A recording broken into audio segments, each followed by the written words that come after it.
I'm going to give a very informal introduction, but not really. I'm going to give a slightly formal. Hence my posture. I'm sitting on a desk. I know Paul Preissner very well.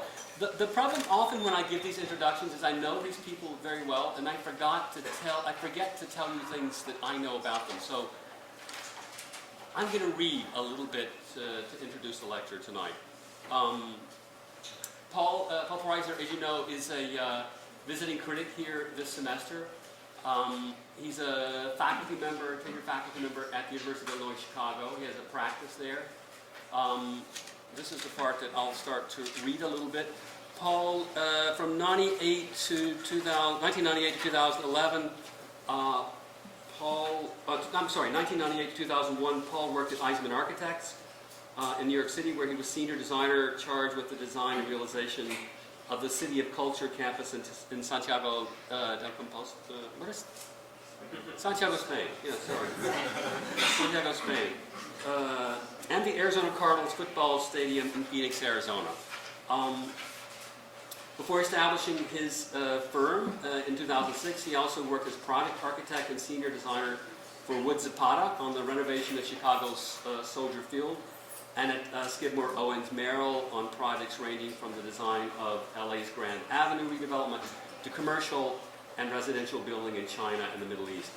Paul served as the high chair at the University of Nebraska College of Architecture from 2006 to 2007, and he is an assistant. You're not an assistant professor. Associate professor. This is wrong. He's an associate professor and director, and was director of graduate studies for the School of Architecture at the University of Chicago at Illinois. Paul has also taught at SciArc, I recall that very well, and was a visiting artist at the School of Art Institute in Chicago. Also a frequent lecturer, panelist, and guest, and critic at universities and institutions throughout the world.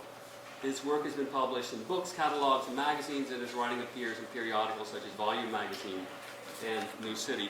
Paul did a BS at University of Illinois Champaign-Urbana. I think that's officially how we call it. And he did an MArch at Columbia in what year? 2000. Really happy to have Paul here. I've worked with Paul a lot over the last maybe 10 years. Some in Los Angeles, some in Kentucky. We ran a couple of competitions. Paul entered and did some terrific work for us there. Really excited to see what he's going to present tonight.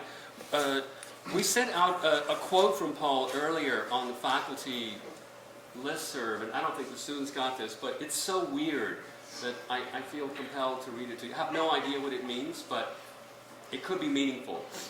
Paul says, lately I've started to find a lot more enjoyment in work that is awkward, clumsy, and which seems just wrong. If you're in his studio, maybe this is self-evident. I don't think any pursuit of beauty or its opposite, or mythical environments, or especially architecture as a popular science editorial, has the ability to deliver anything new. At best, we're seeing new stylistic manners of the same philosophical debates. It's nice to look at, but it's so quickly understood that there's no power to really reconfigure someone's expectations for design. Architecture is slow and allows for very little experimentation. So it's no wonder that most work hovers around production value instead of content value. So we'll have to ask Paul maybe more what he means by that.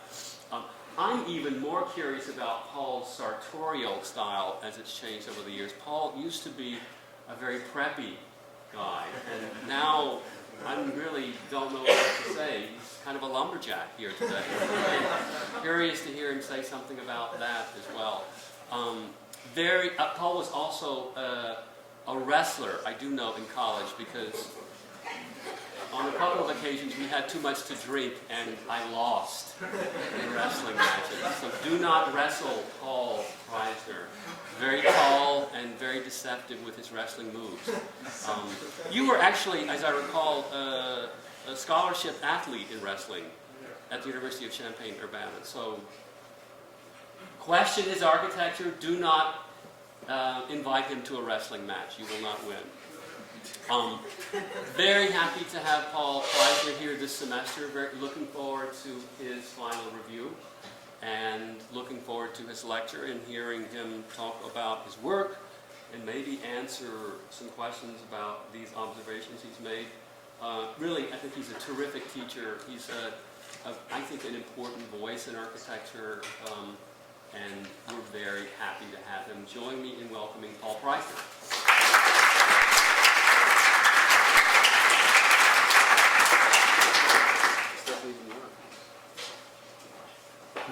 Did you use it? Hello?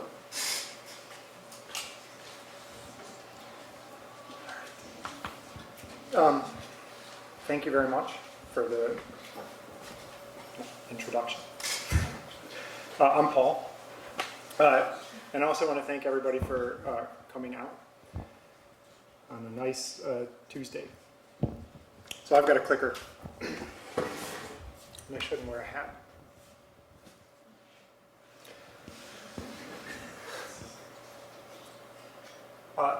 So I think I'll get into a lot of what we said. But first, I really want to thank Syracuse for hosting me and whatever nonsense we're doing for this semester. So far it's been great. I imagine that will continue for the next 2 weeks. I've got a good group of a couple good students. They're not all good. They're all good. Okay, so actually they're all good. I'm Paul. So I guess I formally started a practice in 2006, 2005, 2006. I used to do very important projects like this, competition, award-winning things, and they were all, I guess, within a field or a kind of family of work that used software. Right?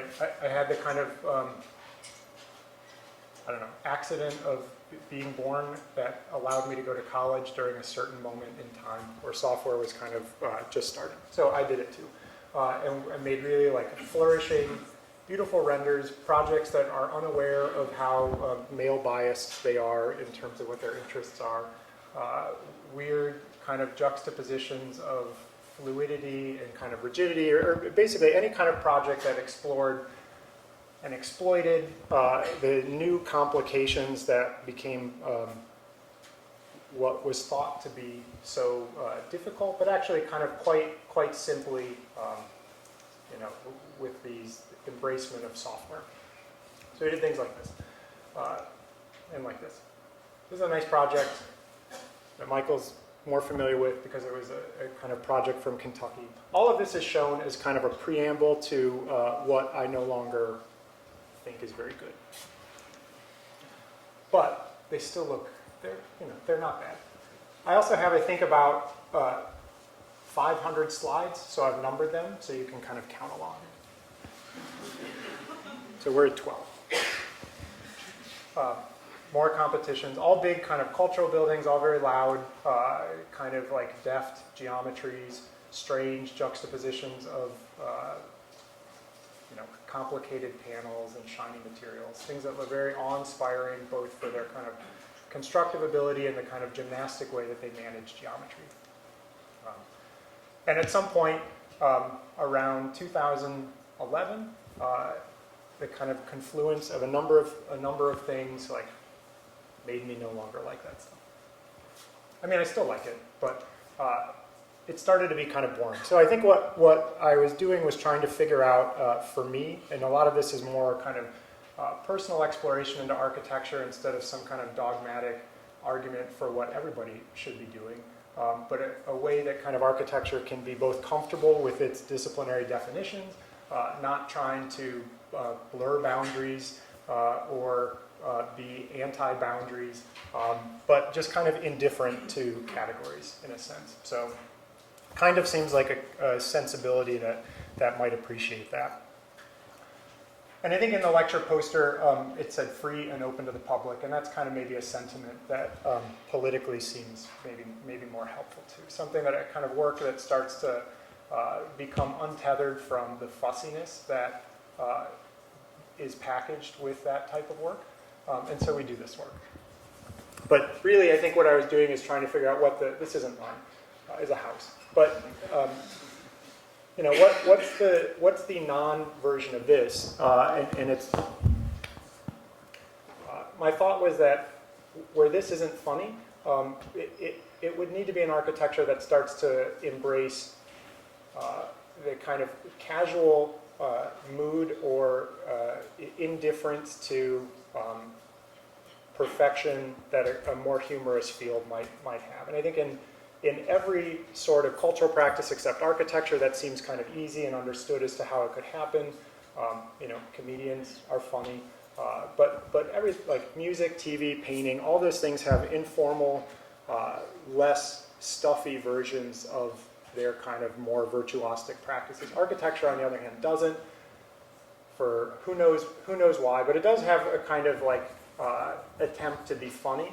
And I think what I found is that it's this. It more or less is like a joke. And so if you look, and I've looked, and I now have a collection of 300 of these, you can find lots of projects turned upside down. So it's like the one way that architecture is found to be reliably jokey is you just take a kind of thing that you understand as having a top and you make that the bottom. So here's another one. This one even did the car. And I really like, I mean, I like collecting these. They're kind of funny. This one is just a shed. This one's great because they picked the wrong project to turn upside down, like a kind of weird 80s project at the top. You don't really, the only reason you know it's upside down is they also turn the development sign upside down, and the tree is growing from the top. But that one is upside down. But anyway, so they've got these benches so you can look at them more. Coffee shops in Japan. I mean, there's literally lots of them. This one's quite great. It's in Switzerland. It's like the most casual version of it. Here's a kind of like Wild West version of it. There's another one. I mean, they're everywhere. Like this one's in Vietnam.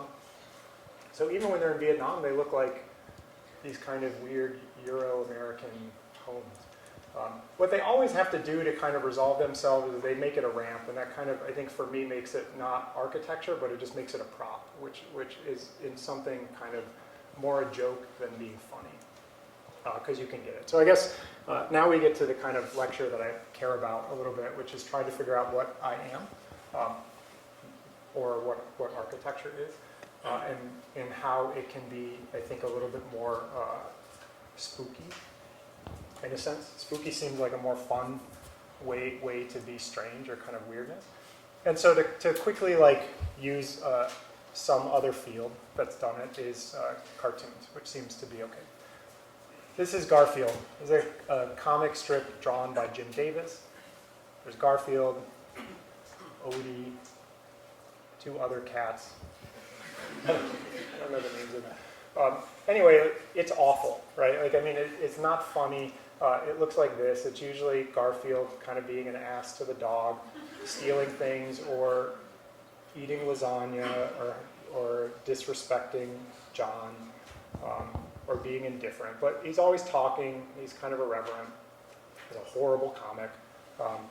And even as a kid, it was never fun to read, but it has a nice life. But there's an Irish technology guy who put together a set of strips. I think his name's Dan Walsh. Called Garfield Minus. There's like lots of them. He basically went through the entire Garfield catalog and just removed Garfield from the strips. So I think they're great because they start to show you how awful the comic is when John just talks to nothing. And they're kind of like this. There's a bunch of them. And it was easy to do. You just like, Photoshop them out. So they're online and you can see all of them. There's another one that doesn't really have an author to it, or its kind of authorship is attributed to everyone. And I think it goes by the name of Real Field, but the idea was that they would swap out, and anybody can do it, because lots of people do it and upload these things. You just remove Garfield and replace him with a real cat. So John still is John, but the cat does what he should instead of what the Garfield one does, which is just stares at you. Sometimes it looks down on the food. These start to seem a lot funnier because they're just so stupid in a way. There's nothing really deep about them. There's like some very low-level critique of an existing comic and the kind of history of animals within comic strips. But other than that, it's mostly funny because nothing of importance happens, and you see the kind of lack of response. And so how do you start to figure out what for architecture as a medium could be a sensibility that is kind of comfortable with itself, even when it shouldn't be, or kind of bizarrely made but still smiling, or the kind of like spookiness that comes out of good intentions. This was actually, I guess, an original Muppet by Jim Henson's studio.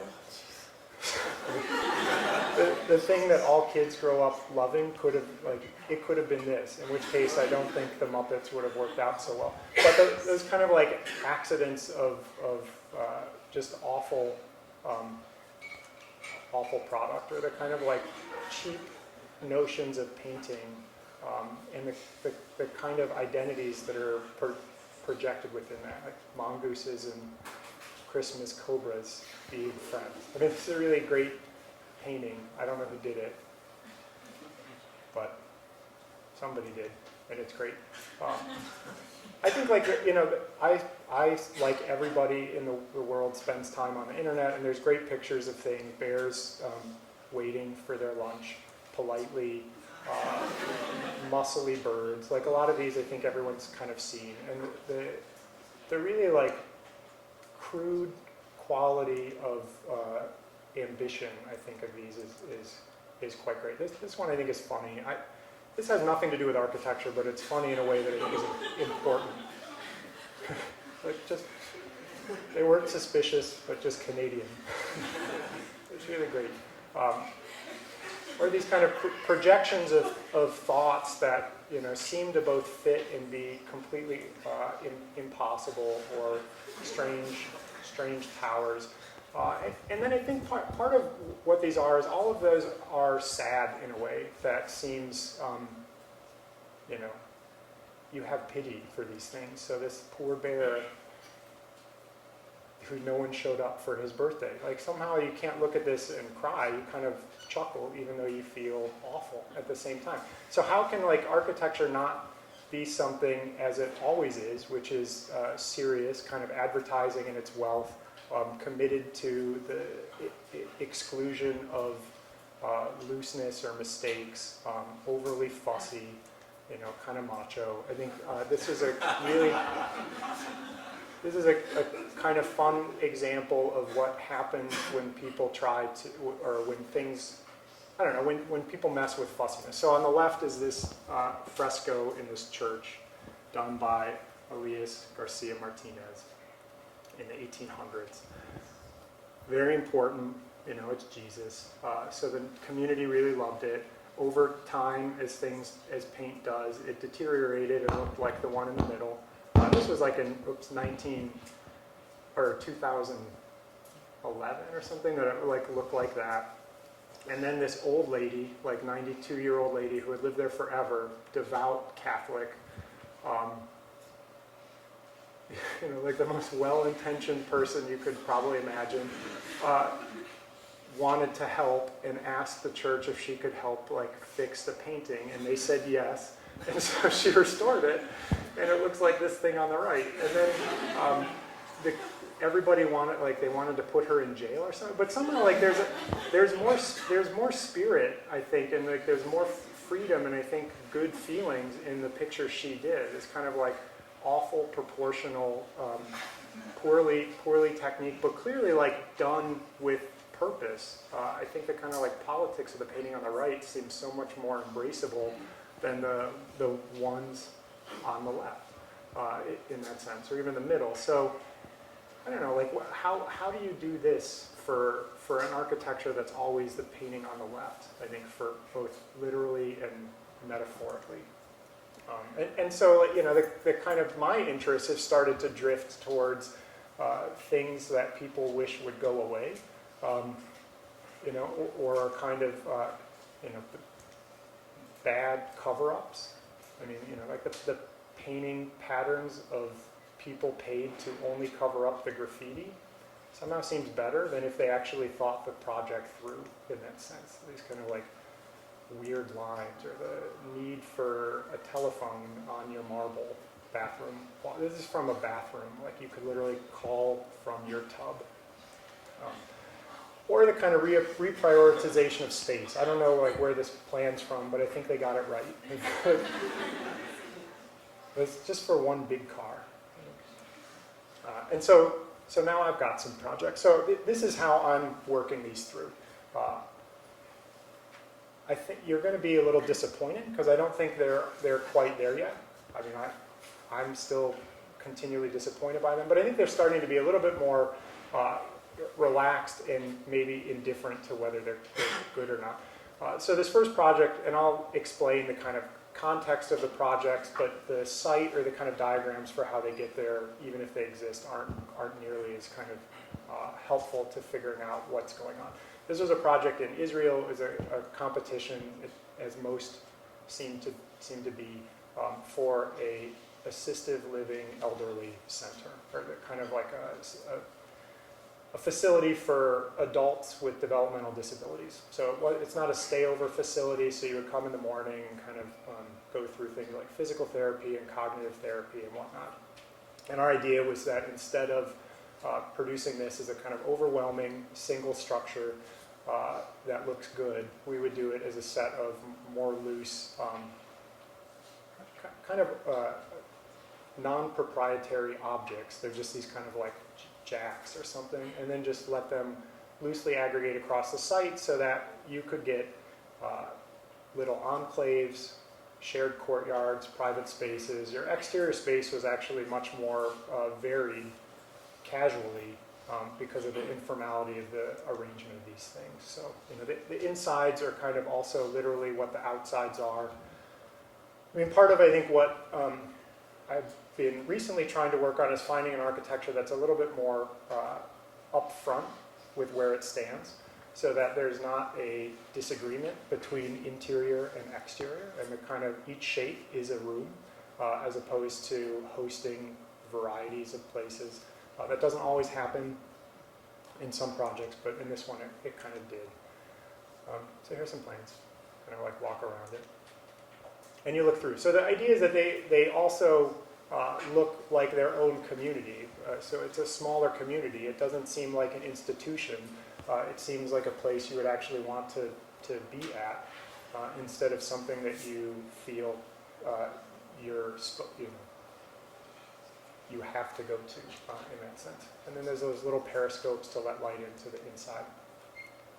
There's other things kind of going on too, which is the idea that the patterning or the material of these things can be used not as a way to re-emphasize issues like geometry or I don't know, sign or something like that, but they can just be used without regard to what else is going on. So you get, you have a kind of red, green, and blue zone, and these kind of buildings that got caught in the middle as to how that happens. So the haphazard way that they're decorated ends up producing a kind of, I don't know, new casual symbol for these things. The other thing is, I think they're meant to be smaller, like in a sense. So the way that we've started, I think, approaching projects is that the way they're rendered is less shiny. It's like flatter. The idea is that all these things should just look like big, small things instead of big things. Both kind of broken out with pieces, but so that they feel like objects you could hold or not if you weren't a tenth of its size or something like that. Anyway, so that's just one project. A lot of these kind of share the same basic planning thoughts, and then they kind of experiment with the volume thoughts or the object thoughts. This was a planning project in Russia somewhere. There's a downtown part that was going to be redeveloped into a number of residential units, kind of like short-term businessman apartments and ground level retail and offices. And so our thought was that instead of, again, having a single building of some kind of obvious gesture. We would just have a bunch of really bland rectangles and just have them thrown around the site. So there's no real order to them. Here you kind of get it. Sometimes the buildings touch each other at a corner because they bump into each other, but they always kind of push around and make a host of courtyards. That like weird zigzaggy path through it was a kind of historic hands-off zone where there used to be a castle wall, so we had to keep that. But apart from that, things kind of floated around. And what it would produce is a kind of very messy circulation system. So there isn't paths, there's just, or there isn't a path, there's just lots of paths as you get from one place to the next. So there's just a kind of like floating around. Things are colored differently. For some reason, color started to be important in a way that it never was. You know, I think that means something. I don't quite know what it means yet, but the idea is I think like that the colors are less significant in terms of what they are. They're all softer colors, like pinks, bad blues, colors that you wouldn't be impressed with, but they kind of add tonal variation to these things. So you end up with a kind of housing block that looks poor.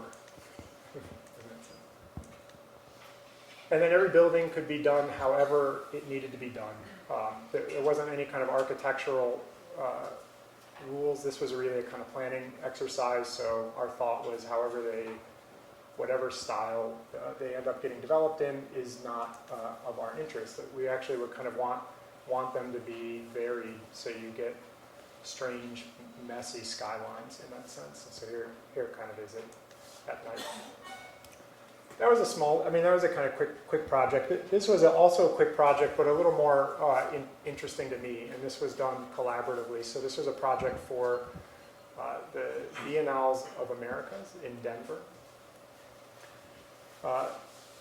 It's one of those things that happens every 2 years. We were invited with Paul Anderson of Indie Architecture to put together a barn for one of their events on Friday night, which was called Denver Night. And the theme of the night had a show by Nick Cave where people dressed like horses, and it had a 12-piece orchestra doing music for animals. So everything was kind of farmy in that sense, and we were asked to do a barn and a barn raising. So we had a budget, but the important thing was that part of it had to be raised the same day, and then it had to be taken down like at night. So it had a very short lifespan.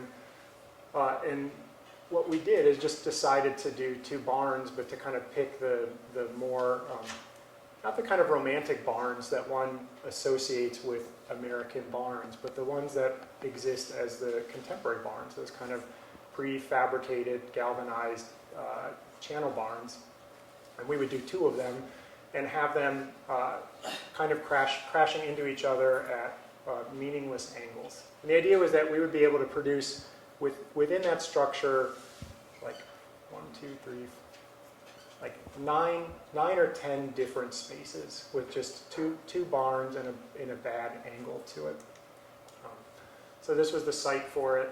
It's on a field with a cowboy, so you get the kind of, cowboys and barns don't match, but barn cowboys. So these are the parts, and then the inside was painted pink, so that it wasn't a very good color. It was kind of like a salmon pink, not a Dutch pink, I guess. And then they would assemble it. So you put it up. So you have people, they tilt it up. There's 2, and now there's 3. And then because it had to be so temporary, we just put it on these bundled railroad ties as these kind of temporary footings. And here they are. So they're kind of truncated. The idea with which of the weird angles is that you're never also able to actually get a full appreciation of how these things look. You get foreshortened views. At times it just looks like barns disappear. They feel like they should go on much longer, but the kind of intersecting angle of the pink interior feels like it kind of gives the illusion of its disappearance. There's strange light bleed that happens. Again, the barns kind of seem to kind of disappear as they go, or even their kind of middle view seems to produce two strange lengths when they're the same length. The interior was done by, or not the interior, but the thing that people are sitting at, they're eating plants. There was a performance artist who had these edible vegetable or leaves, so people would sit down and eat it. Anyway, so this is it. It was just called Two Barns because it was two barns that were put up and taken down within a 18-hour time frame. But I kind of like it. So here's another competition, and this was for a port terminal in Taiwan. There's all these port terminal competitions going on, or a ferry terminal.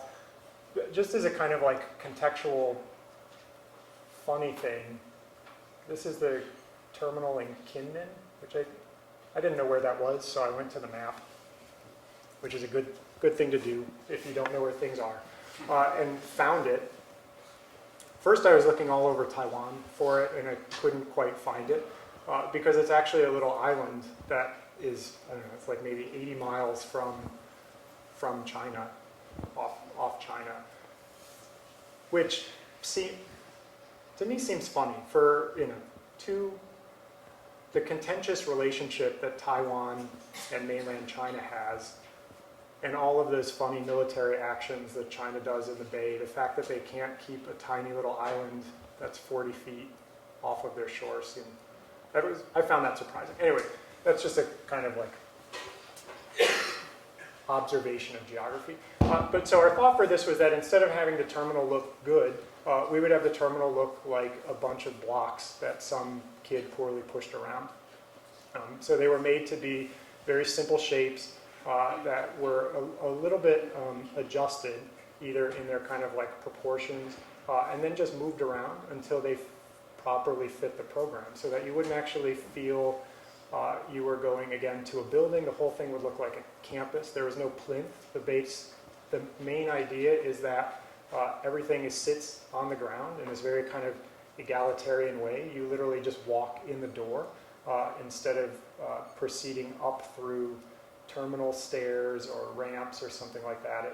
It's the whole hope is that this type of like approach to massing starts to introduce a more kind of like personal relationship with the objects that we look at as architecture, so you can feel I don't know, like kind of friendship with them in a way. So you can just literally walk right out into the bay or the ocean. You can walk under some of these things. They're kind of all turned in different ways, and then here's the kind of plan. Because of the way that they're lifting, the individual parts of the program actually have their, they're kind of set into their own buildings. There's a kind of like future terminal, an entry terminal, the exit part of it, and baggage, and then the two business aspects of it, all kind of connected by the elevated second layer. And these other things that you keep going up. And then inside you get the kind of weird shapes that occur from the offset of self-similar geometric objects. So it ends up, the problem is none of these things seem too funny to me, which is, I guess, what we're still trying to figure, or what I'm still trying to figure out. But they start to seem much more informal in a sense. They don't seem as labored to where the entire purpose of its architecture starts to be more about the choices made instead of the steps followed for those things. So, which is nice, because then we don't need to fuss around as much with technique, because you can get triangles for free. But we have two different materials, and again, the kind of like the way that the color doesn't signify anything. There's no kind of like signaling effects that they do, but it starts to produce these really like bizarre flattened elevations when they line up on each other that look like faces or ears. Here's another one. This is it at night. Let's go back. At night they kind of glow out. It's not all glass, but some of it is. Here's another project. That's the theme at this point. This is for a music hall in Hungary, in a central park in Budapest. And again, I think most of the projects, like the main thing is avoiding singular objects, so that what starts to be more important is the kind of communities that are made between the shapes, these kind of like enclaves that are existed, the fact that the diversity of things, or the kind of like, numbers of things starts to give choices and options instead of just rules in that sense. And then the ability of like through using multiple objects to actually produce this kind of egalitarian plane to them, where doors can just be doors and you can just walk in. Nothing. Ceremony can start to be removed because you can be more relaxed at this assortment of pieces. So we tried to do confetti buildings for these things. And the idea is that this is a kind of both informal performance hall, but mostly a kind of history of Hungarian music and future of music. So all separated into the different parts. The idea is we just have these three objects that as we run out of need for them, taper as they go up. Some of the slides start going slow at this point. So here it is. So the plans I show from the top down, because I think what happened that was kind of our interest is the normative structures that all three of these have. They're just kind of divided exoskeleton frames. But then when they actually get to the base, where the volumes meet, produce a really sloppy colonnade that you get. There's no real like rhythm to it or order. So that in the interior, the way you actually transition from one moment to the next is kind of unceremonial or kind of unframed. It just kind of seems incidental. And I think there's a pleasure to kind of incidentalness that we like. And then, so this is what happens sectionally as they kind of like separate into their own personal spaces. You get different stairs to different things. So that the design of the kind of like treatments on the interior for all these projects was trying to be more ad hoc, or just kind of whatever we had around, instead of different stairs, instead of finding like the right stair. They're all kind of normative, open sourced, traditional objects in a way. You get these kind of weird double height spaces, and these confetti benches on the site themselves. And in this case, in a lot of these projects, there's also no real expression of architecture except the door. So the windows behind are behind a patterned facade. So they just seem like objects. They don't quite seem architectural. They're kind of like diminutive treatment of decorations to hopefully makes them a bit more toy-like and kind of juvenile. In the last couple projects, there's some windows. They are in the elevations. It's like looks like gum on a wall. And we're at 127, so only 400. I don't really have 600 slides. This was another project I did with Paul in Denver. I mean, he's in Denver. I did it here, but it was for the redevelopment of a plaza in front of the Indianapolis City County Government building. So the building looks like this, kind of a penis with two testicles. Like for all the people who argue that Freud's wrong about towers, like then people do stuff like this. It's really weird. And then even the plaza in front is these two like orbital patches of grass that they were, I think, rightfully trying to replace. I mean, those things are funny, but it's just weird that people do stuff like that still. Anyway, so we were tasked with redefining this plaza in front in the competition. And the competition just concluded, and we didn't win. We don't really know how we placed, but in the jury report, they kind of showed all 23 projects that were submitted for this, or that were shortlisted. And the projects were in an order that didn't seem like the way that they were registered, and we were the very last project, so I kind of feel like they really didn't like what we did, which would be okay. So again, like what we tried to do is make a kind of un-plaza and just throw a bunch of crap there. These squiggle benches and these huge slabs. The idea of which is that they're kind of all the same height, they're kind of ambiguous in purpose, which hopefully opens up to the kind of freedom of new purpose, so they can be used for lots of things instead of singular things. Our main kind of approach or critique to plaza design is the ridiculously programmed way in which public spaces today are done, that there's no more real freedom for mystery or boredom or wonder or kind of daydreaming, that everything actually has a purpose. You're either supposed to buy locally sourced heritage tomatoes from somebody, or walk around with balloons, or ice skate in the winter. All of those things were evident in all the other 23 projects that had an ice skating rink in it. But we didn't. The thought was that we would make a project that even if it was empty would actually have some value, because it would look like a thing instead of like an area waiting for program. So even the kind of entrances to you can see by the shadows, there's some tall things, like the ventilation ducts from the garage, the entrance to the parking garage are treated no differently within the site, and then as you'll see within the kind of material effects of them than anything else is. They're just, everything's equal. And there were these 6 pylons or pillars that had to be maintained, so we just dressed them in the same material. And the idea is we were just going to do everything as a kind of blue terrazzo.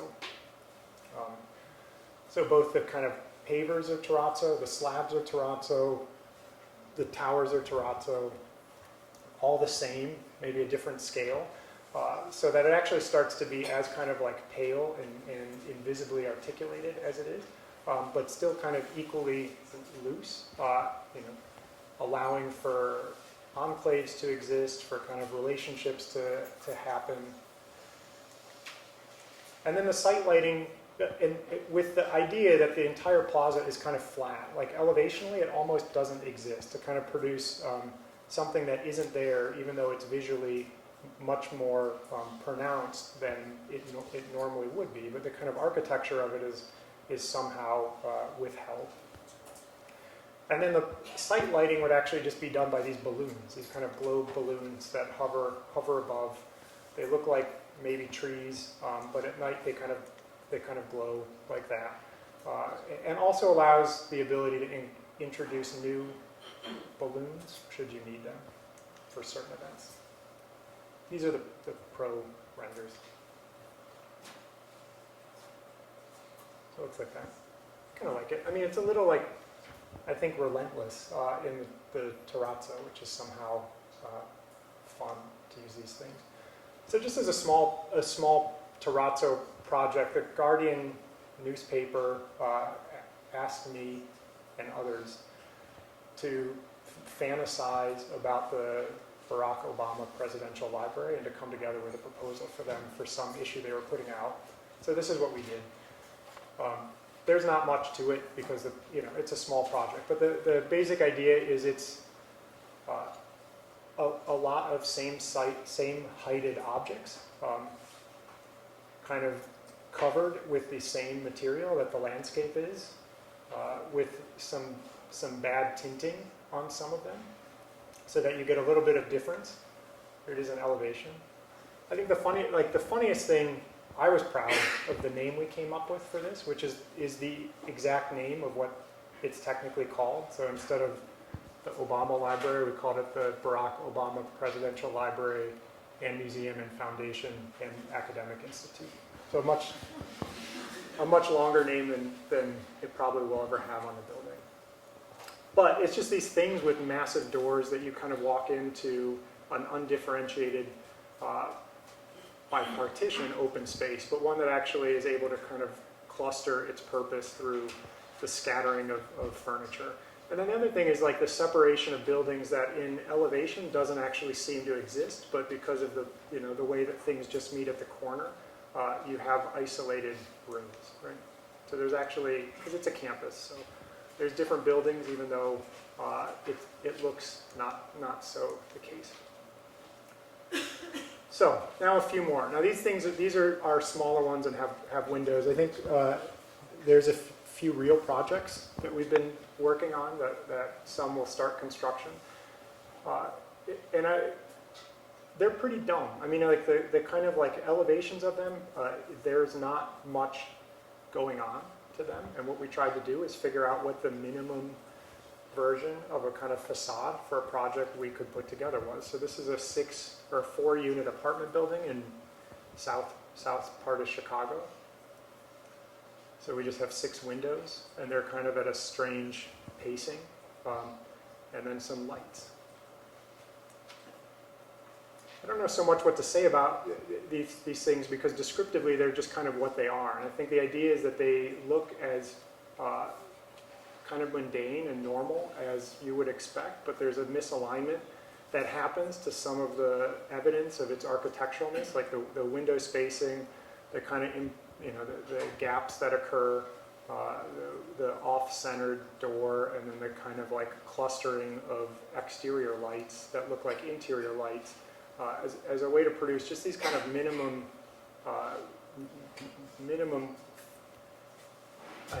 decorative details or kind of architectural points that make this weird, right?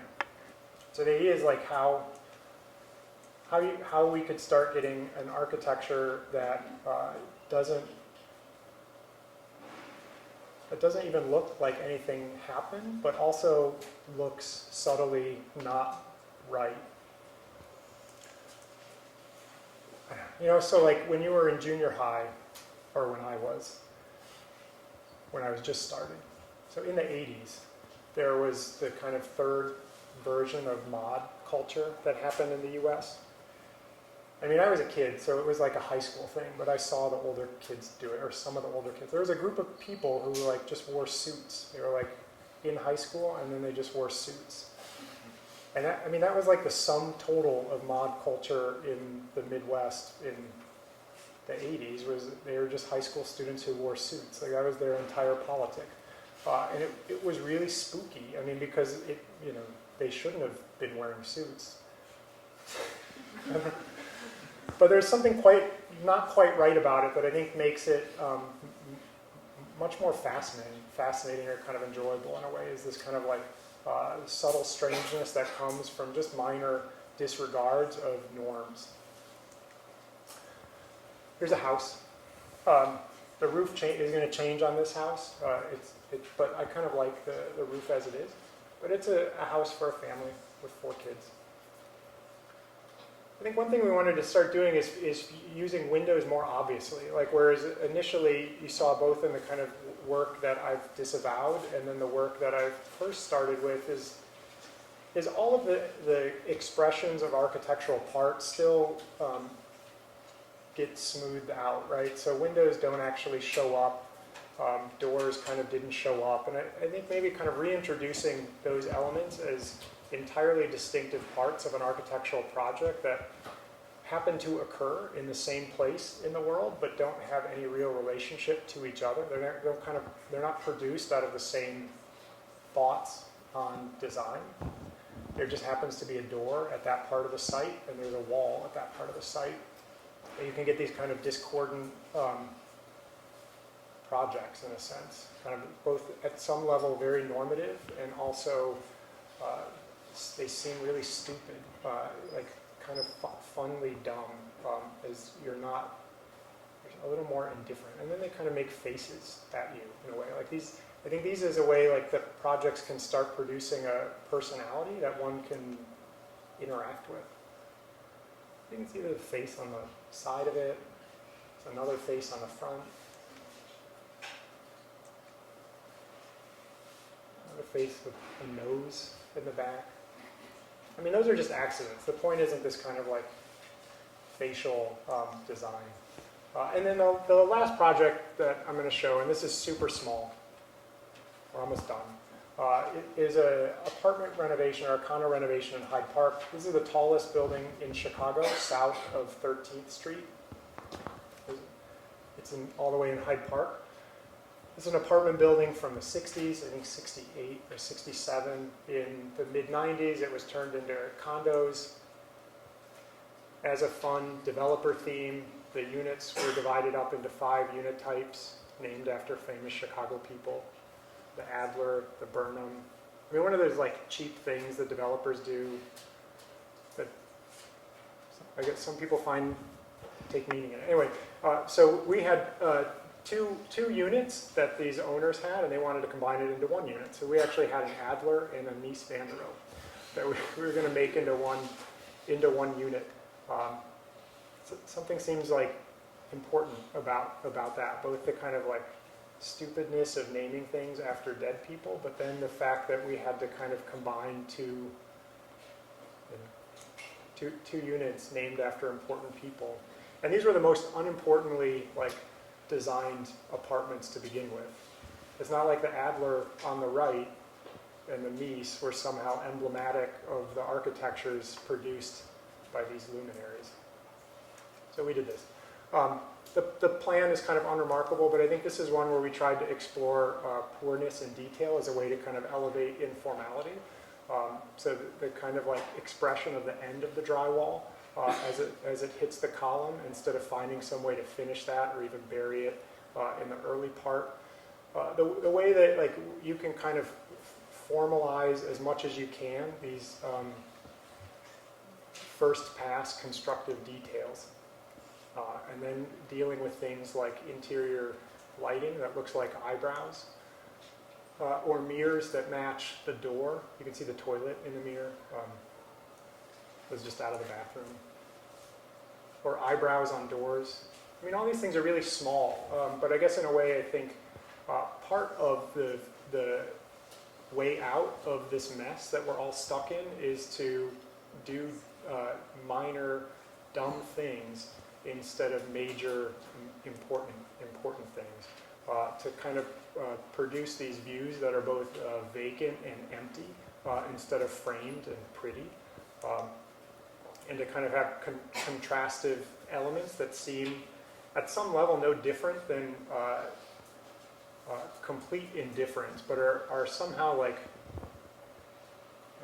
just rightly placed in terms of these kind of evacuative lights, like the clear story, and the kind of like positive light, like the actual light.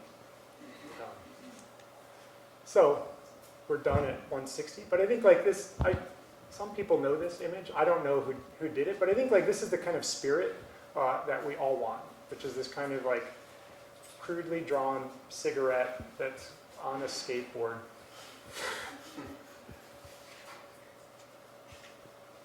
That's it. I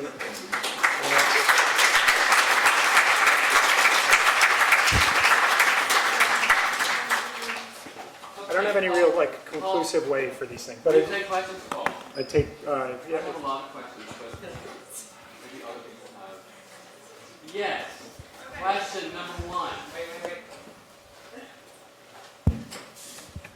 Thank you for your lecture. I just wanted to ask if you thought that there was an inherent paradox to try to seek to mimic the sort of unskilled, like genuine spirit that you mentioned at the beginning of your lecture, when you already have like all the skills of like the serious architecture that you talk about, and you've already moved beyond that. So like, wouldn't the conclusion necessarily be a satire and not that sort of like genuine spirit that's illustrated in some of your examples? That's my question. Good question. Yeah. I mean, maybe. I don't know. So,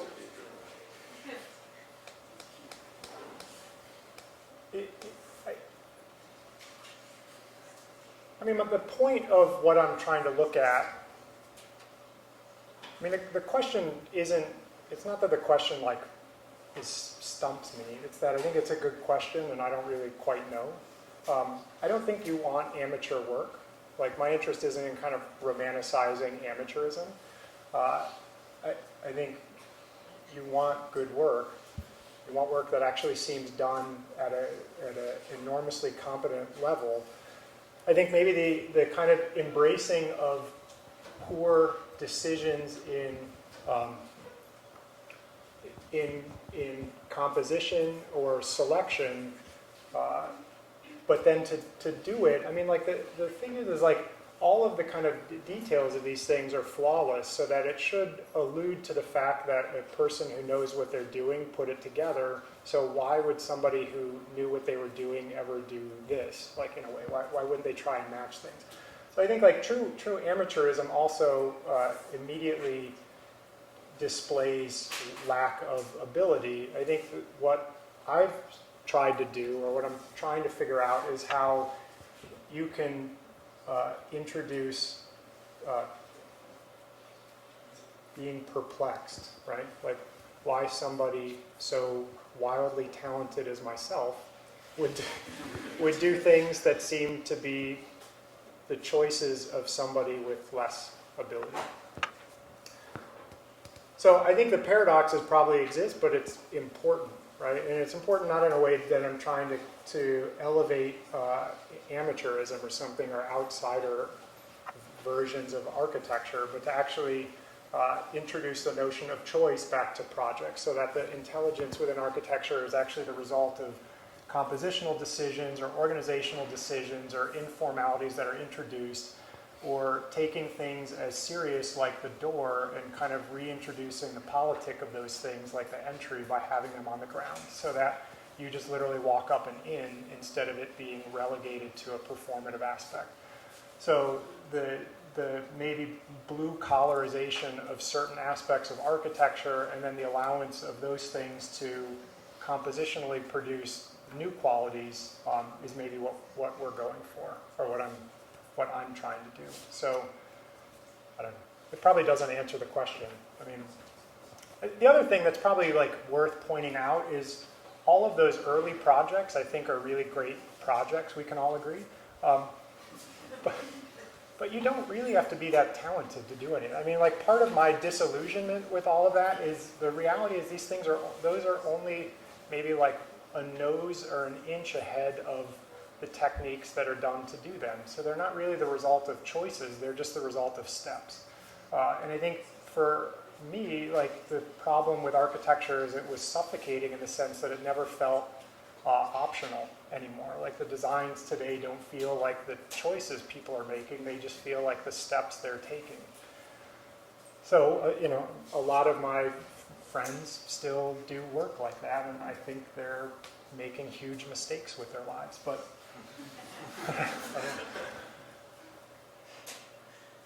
does that kind of answer it? Oh, yes. Yeah, hi. I'm thinking several things, so hopefully this will come out coherently. Thanks for the lecture, and I definitely agree that architecture is way too serious, and as a result, we all kind of take ourselves too seriously, myself included. The notion of humor within architecture is something that's really provocative for me to think about. And I'm wondering a couple things. One, whether like who is the joke for? Like, is it that is it an inside joke amongst the architectural community, or is it that or if you know, if the amateurish is truly funny, then wouldn't that be the only thing? You know, it's funny to us within the community to just look at amateur and, you know, the first few weeks of first year, or maybe into second year design, you just have to see some of these really funny things emerge. But is it just the joke for us, or are you seeking something that can be funny for the outside viewer, the outside thinker? So I don't think it's a joke. I mean, I guess that's like the upturned houses, I think is the expression of jokes and funniness in architecture. And I think it's awful. Like it's kind of semantic and gettable. Like there's a thing to get. And then once you got it, you got it. it's repeatable, like it's a technique based. So I guess like midway through when I said, these things aren't funny, like it was kind of also a realization that that's not the ambition. The kind of like introduction of humor is really the kind of being okay with the informalities of kind of like mediumness or something like that, as opposed to the stuffiness of virtuosity or the cleverness of diagramming or things like that. So I'm anti-joke in that sense. I mean, now that's work-wise, like the pedagogical thing about that, like first year projects are awful because you just started. They kind of should be awful. So that's kind of different, right? Like that's kind of, that's where, but you, at the same time that you see those things, you recognize the inability to be better than that, right? And so that's why coming back to the kind of reason why the paradox isn't problematic is you actually need to see those poor choices executed by somebody who you might think knows better, where then it's clear that that was a choice, not a limitation of facility. Does that help? Answer? Probably not. I mean, it does. There are just other questions that come up as a result. like what? Like, is it? I'm wondering whether you may have found a loophole from the responsibility, this massive, serious responsibility that architecture constantly has. There is a responsibility for these things to work, and like I'm really fascinated by it and really want to embrace this type of approach conceptually. But the randomness of planning an apartment complex or a set of buildings on a site, not taking into account, it doesn't take into account like sun directions or parts of the site. It's just kind of like wherever it goes. But if you think of this as like a loophole to some other responsibilities, or if those responsibilities shouldn't matter as heavily as we think. I think they do matter. I don't think it's a loophole. I think the results, like, so sun angles, for example, you'll get them. I think that the ones that you get are very important. I think the expression of those sun angles not being perfectly manicured is of value too, right? So I'm not an optimization person. Like, I don't think there's some way that as soon as we get enough computing power, we can find the perfect environmental solution to these things. I think sometimes you like to be really cold, right? Sometimes it's really weird. It's really weird when you get into water that's the same temperature as your body. Like, so I think you kind of want these contrasts to help feel more human or something like that. So getting bad sun is equally important as getting good sun. Within that plan, the kind of wildness of the order, and because of the sun moves around, you actually get good sun sometimes and bad sun other times, which makes the good sun nicer, right? It also doesn't matter. That was in like northern Russia. I think they never get sun. We could have given them no windows and they wouldn't have known the difference. It's always gray, and like I think they get sun from 11 a.m. to 1 p.m. at June 21st or something. So, but the point is, it's not a loophole. It's that these are actually things you want too. Like that somehow there's more to feeling, and there's more to kind of like seeing ideology in projects than just things being tuned to some idealized generic, Yep. Hi, thanks for a great lecture. I had a kind of a dumb question. Yep. I know you're different from him, but I don't know how you did it exactly. And I was wondering how you kind of departed. Is that a lot of things you talk about are kind of the contradictions, the paradoxes. Reminds me of Robert Venturi. And like yours, you talk about trying to make things kind of weird or ugly or not attractive, but still beautiful in a sense. Whereas his, it's like, well, it's paradoxical and it's contradictory, but it's ugly and still kind of boring.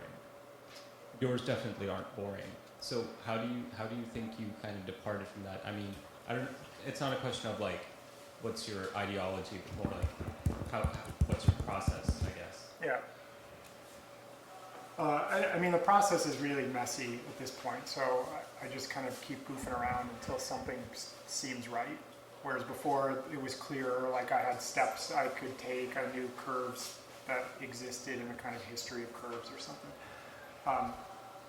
I mean, at some level, I want these things to be boring too, so it's a little disappointing that they're not. I think that there's a kind of like, there's a lot of intellectual and kind of experiential depth to boredom that the oversaturation of shapes and geometry has kind of taken away from us, right? I mean, I like staring out my window not doing anything, right? So I think like somehow I want an architecture at points that when you look into it, you literally see nothing, but you're not sure why. I like this picture a lot. I kind of feel that way. Like there's very little going on. There's just a globe light and this kind of rectangular, milky, clear story next to each other. One's a little too close to the corner.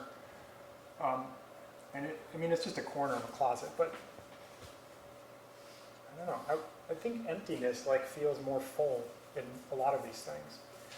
So I don't know what techniques of these things are. Like my daughter now puts on 2 shoes, different shoes on purpose, and she also wears her left shoe on her right foot because her feet are small and she can't tell the difference, but they slightly curve out and it really freaks me out. So she's standing, but her feet look on backwards.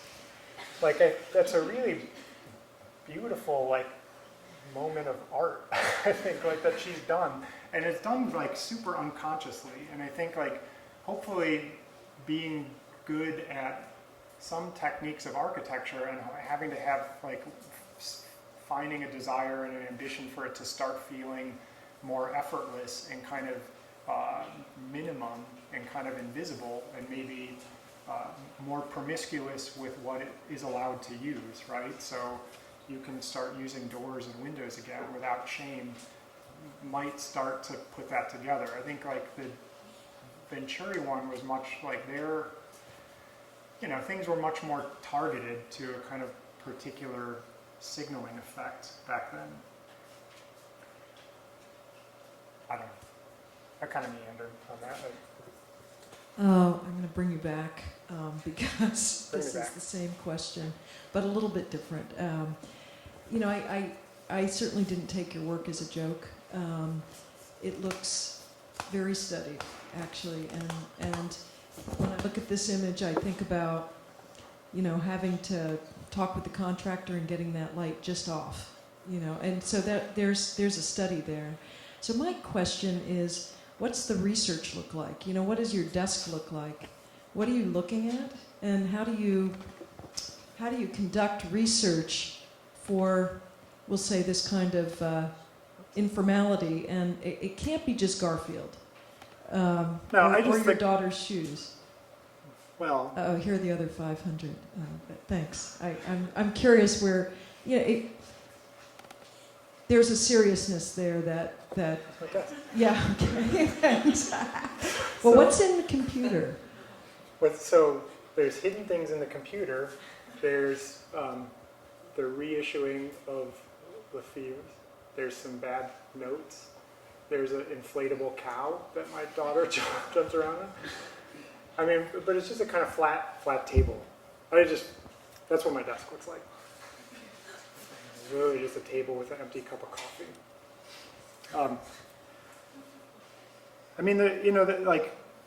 What does the research look like? It looks like a huge collection of bad images in a folder called blah. That's somewhere.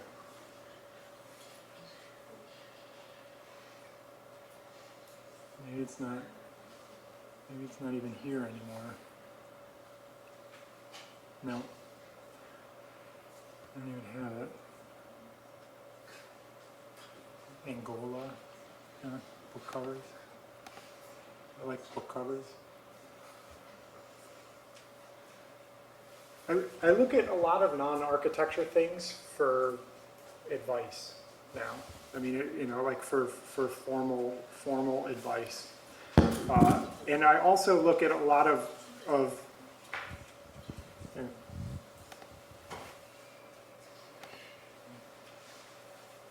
Let's see some family photos. Right here.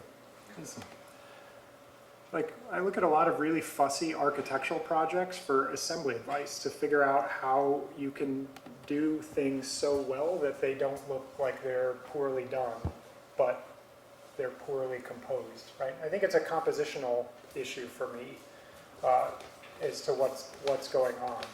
And I think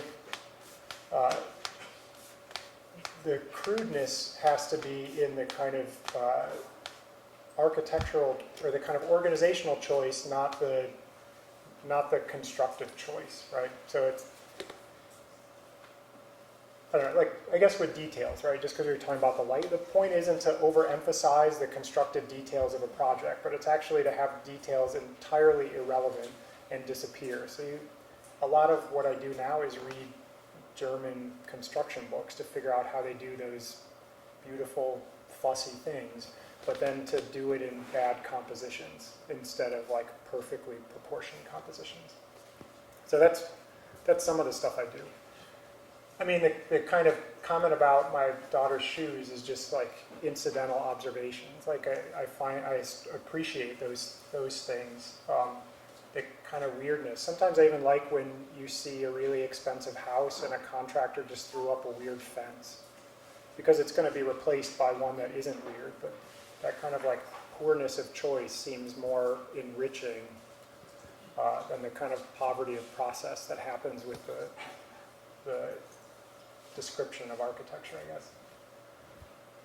That's a bad picture. We'll go back to the...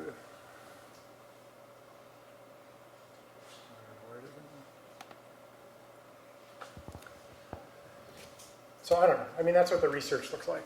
It's muddier now. I mean, before I think it was much clearer for me and also to describe. And I think like architecture is well described by process diagrams or program diagrams. I don't know how you actually do that with this. This feels like better described by people who write novels than people who make diagrams or something like that.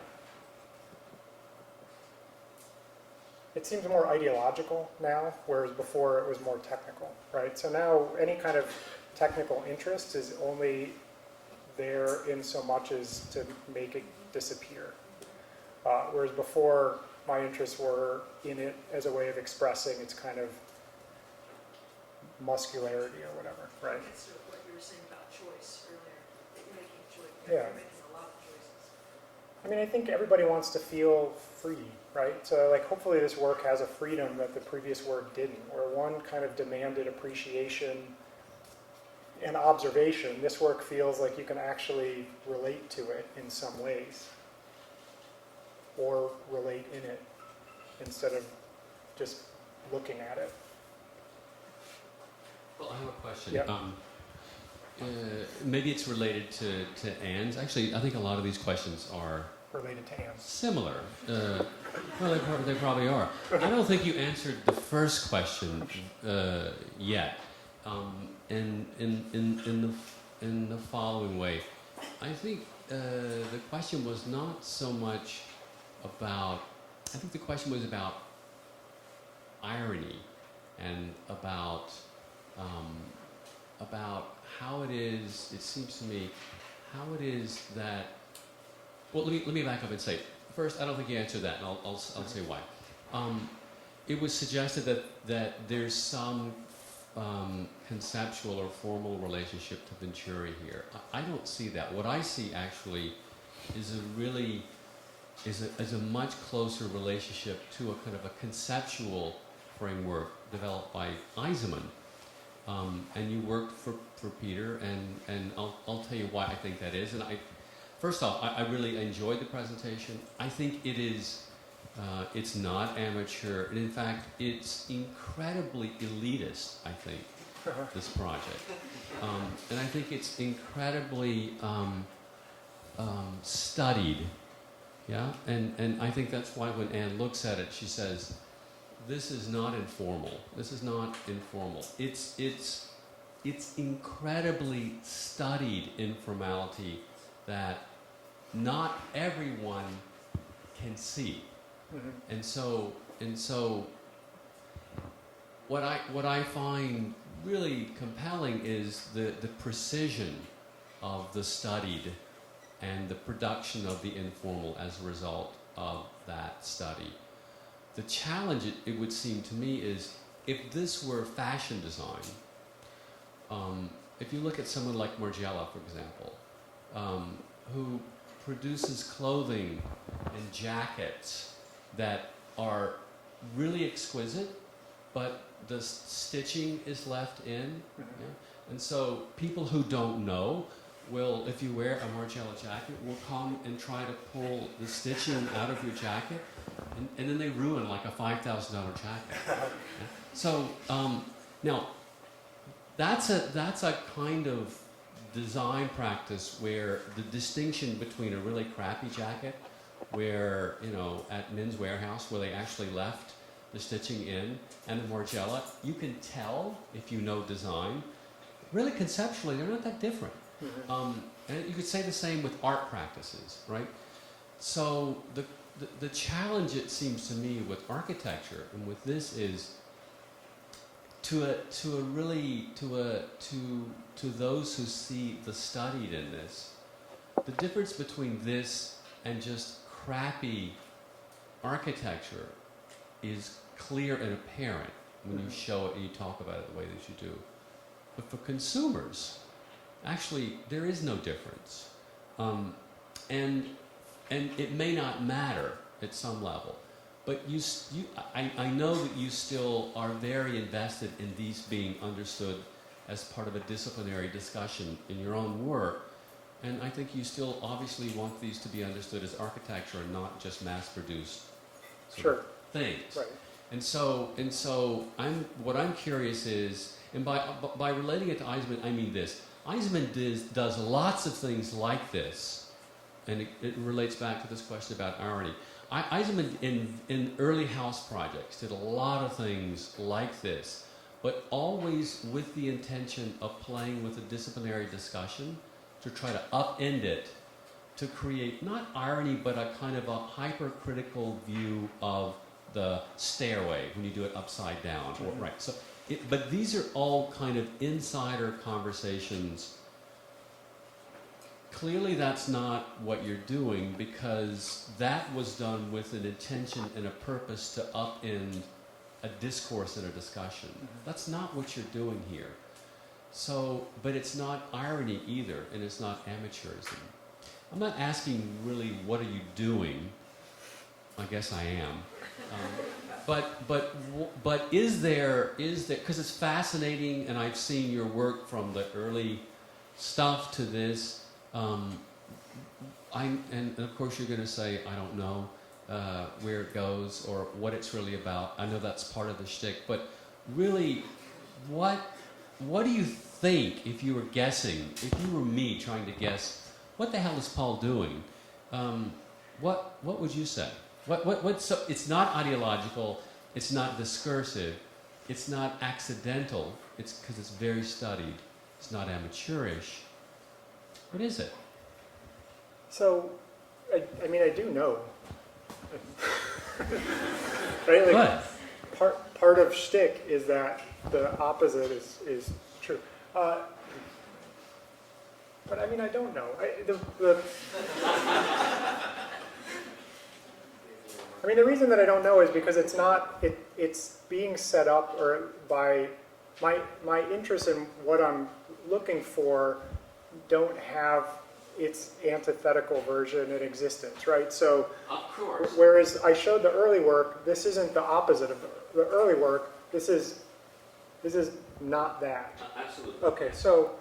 But all that I said would not lead you to believe that I believe that, right? Yeah, right. And would you agree with my assessment? I'm like an attorney. Yeah. like, Okay, go on. Proceed. Your Honor. So it's not antithetical necessarily to what you did earlier. It's not a reaction to it. Yeah, it's not. What is it? What are you doing? Well, it's not disciplinary work, but it's not anti-disciplinary work. It's kind of undisciplinary work in that sense. So I think like the fascination with informality or normality, also these kind of like weirdness that happens from normal things in repetition, when it's studied, start to produce strangeness, right? So I think like strangeness and weirdness and awkwardness are descriptive words that I think help somehow. People who wear their pants slightly too high is weird, but it's also not so high that they look like they're from a 1950s crime drama. Like there's that moment that isn't high enough to be wrong, and it's not right. Who knows, right? What do your clients think about these things? I mean, do they think, wow, we hired Paul and he's really cheap and he's done some, this is okay, but like, wow, this is so weird that this light bulb is here. Yeah, I think they're indifferent. Yeah, I mean, you're they're like, indifferent. right, like they don't see They it. don't get They it. don't see it as a thing that you could take a position for or against. I'm okay with that. Yeah. Like at some level, like that's maybe where like the kind of exhaustion with the first class of work is that's work that doesn't even allow the option to not care about. I mean, you either. You can only hate it. Yeah, I mean, you can only hate it, and 8 people are for it or something like that. But it's so obviously attempting to be significant.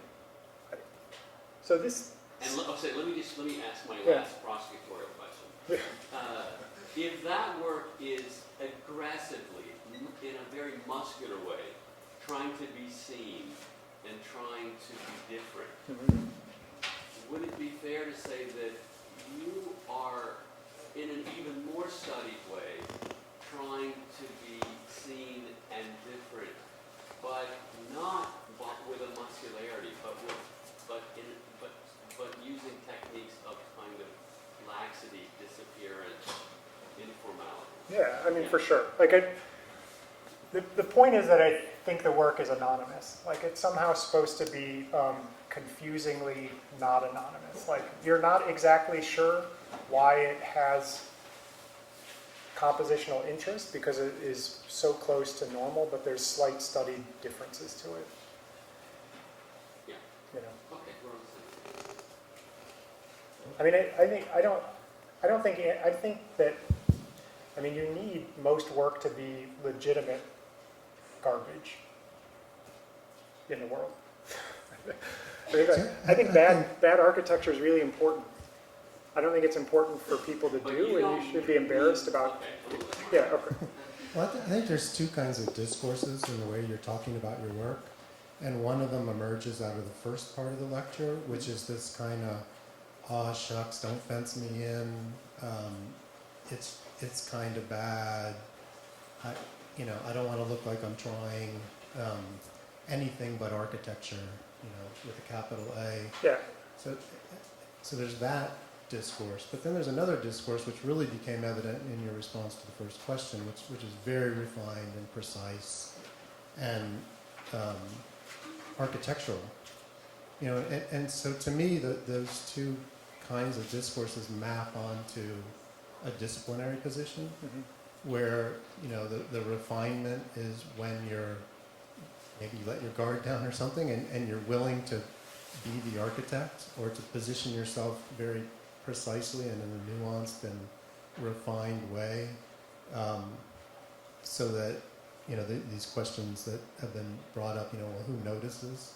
At that point, it starts to be architects. But then that other discourse seems to inform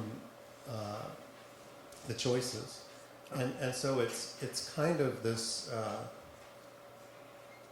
shuttling between a generalized design discourse, which seems to have more currency in the culture, whether it's fashion or comics or game design or whatever it would be. And all those slides, the blah slides that you were showing, and then trying to figure out how you sneak them into architecture in a way that's really knowledgeable and really aware of distinctions. And at that point it does become elitist and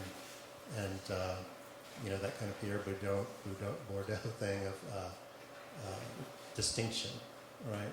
But then, so I guess that's what's interesting to me is that kind of dichotomy between the desire to draw on a generalized discourse of design that seems popular, and then smuggle it in a way back into architecture, and then it appears to us in a very. It seems to me that's where the work is now. Yeah. A really nuanced, balanced game between those two.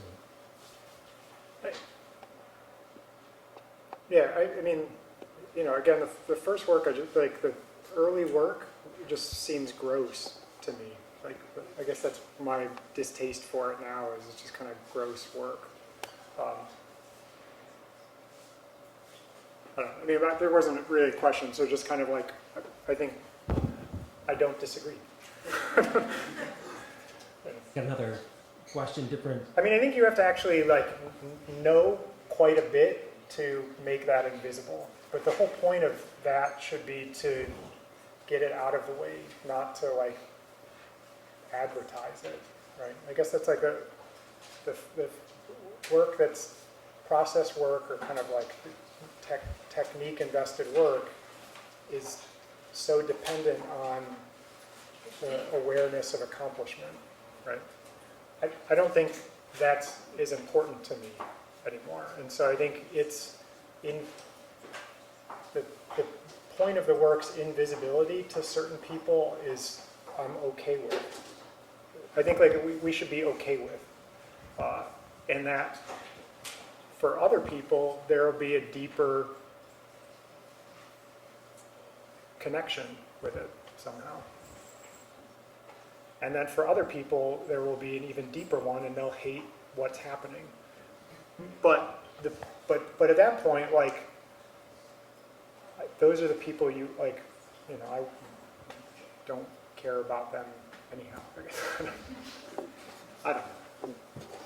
Just wanted to, I think, ask the question, fascinated by the work, the Terrazzo work, that on the one hand homogenizes the field and just ever so subtly gets locally objectified. I think that would be in the kind of three-tower project, one other kind of tessellation, if you will. And I think that you, and admit this in different ways, deeply struggle between objects and the space between objects and the kind of ambiguity there. I feel that you're constantly in that way working between something that's systematized and then quick moments when that's broken. When you get to the smaller scale, residential scale work, I feel it's working in the same way, but now on the vertical surface more than the horizontal surface. That you take something that might be systematized and by virtue of a rupture, two lights here, two there, one here, again produce a rupture where I feel then your interest in the kind of autonomy of the individual piece, like what we see here, is more the autonomy, say, of the window now as an element of architecture versus the slowly emergent object within the field. So I guess my question would be, do you see yourself, given this shift in scales, as really trying to understand the disposition or the position of the light fixture or the window and that slippage, and I see it as being anti-systemic in this moment of rupture. We've seen that house 1,000 times, except this one's slipped, which allows now the window to be objectified versus, say, the work, the building to be momentarily objectified. Yeah, I see the value of elements more now, like in that sense, and I think their autonomy is important. I mean, I think in the one image of the house, like the idea of just describing the different parts is kind of coexisting in the same part without, like there's a window and there's a wall, they're just kind of together. The window is not somehow an echo of the shape of the wall, or it doesn't help better express the proportional relationship of the roof or things like that. It's doing window work, not roof work. The roof is doing roof work, not front door work. The front door is doing front door work. They kind of all are together, somehow even unaware of each other. Like these things are things, like in that sense. Like a door is kind of not just an opening in a wall, but it's like a door. Like it has its own like traditions and kind of histories to it and purpose. I don't know. So I mean, like in that sense, it is systemic also, though, because it kind of understands everything as it's having a kind of object identity. I'm not sure. These things are still. Every project, I change my mind on those things from one to the other. The smaller ones, like I think there are scalar differences that happen. I don't worry about closets when I do a big competition type thing. So I don't mean that as a joke. I just mean like literally like you don't get the chance to think through these types of things so far. So hopefully the kind of spirit of this and that are similar, even though the execution of it is different because of what parts are used for it. I mean, the idea is like the globe light looks like an object, not just a light. The kind of clear story window from the other side just kind of looks like this weird thing in the wall. But they're all out there, right? Like they're not hidden, they're not tucked under a kind of like drop ceiling so that you get the wall washing but don't see the source. Like everything is kind of, the entire trajectory of its architectural purpose is out there.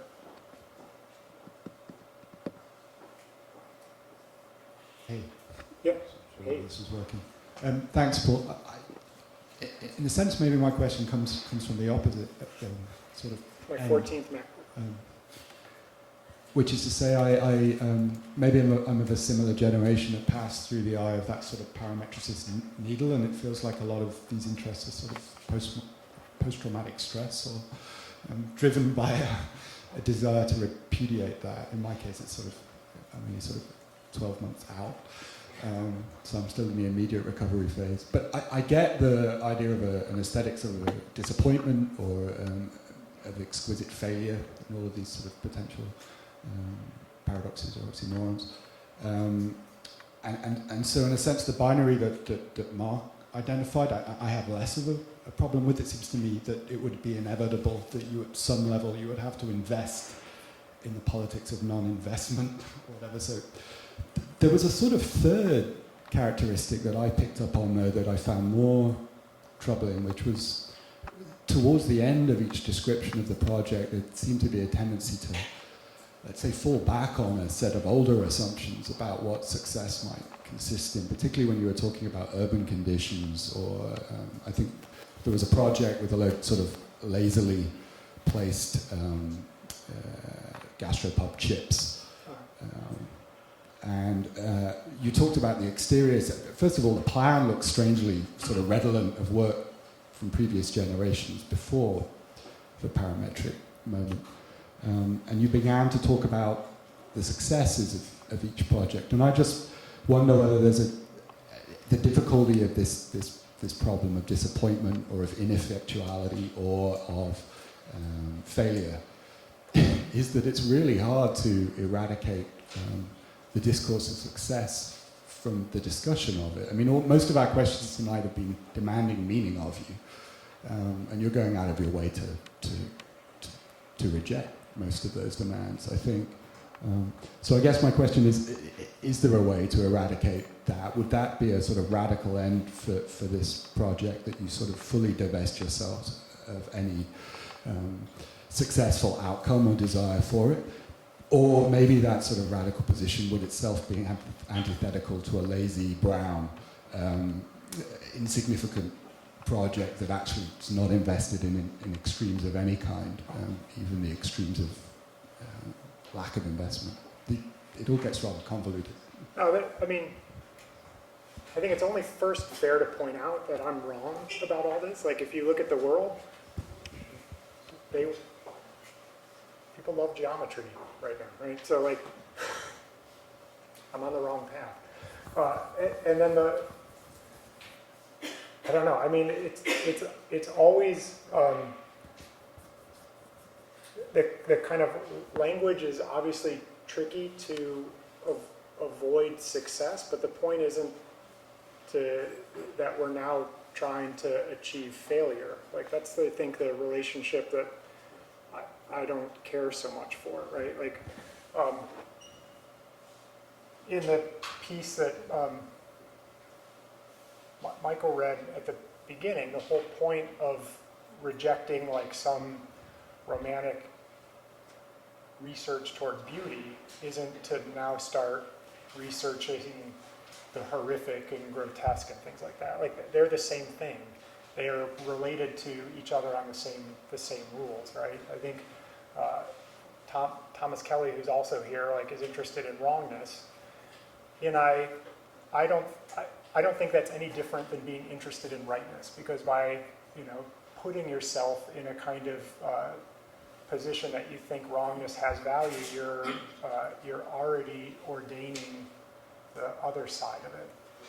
So I don't know how you'd be outside of that. The language gets difficult to figure that out, but we're not trying to find failures, and we're not trying to find successes. We're trying to find things that feel a little indifferent to that measure of accomplishment. The language, I get it. I mean, I choose to use the word failure to describe certain moods in work, precisely because I don't think it's the opposite of success, but something else. But there is a way in which you describe the work at the end, which becomes much more sort of orthodox and much less uninterested, Sure. disinterested, or uninvested. So there were moments of the descriptions which seemed to revert to a different type of, or let's say, more orthodox understanding of what success was consistent. And that, for me, was a sort of strange third category between the Garfield and the sort of elitist, sort of exquisite stuff. And that seemed to me to be the most sort of alien of the three. I mean, I think that's probably fair and true, right? But like, this is all in progress, and I'm still trying to figure out how to get outside of those two ways of approaching this field. I mean, I don't even know all the connections between the source image, like the weird images, the kind of like stupid phone on the marble tiled wall and stuff like that. Like, these are things that seem kind of interesting to me because they're just so they're so poor in execution or something that I find them kind of funny, but they're not necessarily wrong either. Like, I don't know why. Like, there's no right way to put a phone on a wall with marble. But something seems off about that. So these are kind of all in progress collected thoughts that I'm still trying to channel through different projects. So I have a horrible time writing about this because I still don't quite, once I do, it all falls apart at this point. So it's still intuitive. I mean, a lot of that's like indebtedness to having done stuff for a long time that you can just like do things unconsciously, but like hopefully frontally I'm trying to avoid my easiest techniques with work going forward, right? I don't know. I mean, I can't answer the kind of question because I think you're right on that stuff. I don't know if it matters though. I mean, like in the end, I don't think that matters so much. Like, I think the work can be contributive to an artful execution of architecture that doesn't align itself with a disciplinary or an anti-disciplinary position, right? Like it can have an ideological purpose to it and not be theoretical. So, which for me starts to feel like a more egalitarian form of art politics. I mean, but just because I know theory is a touchy thing as well. Like when I mean theory, I kind of mean a special project in architecture to try and like produce interpretation over compositions or process. I don't think these are about different interpretations. I think there's only one for all of these things. So anyway, I don't know. That just made it worse. But Okay, Paul. Yeah, thanks. Thank you, Paul Preissner.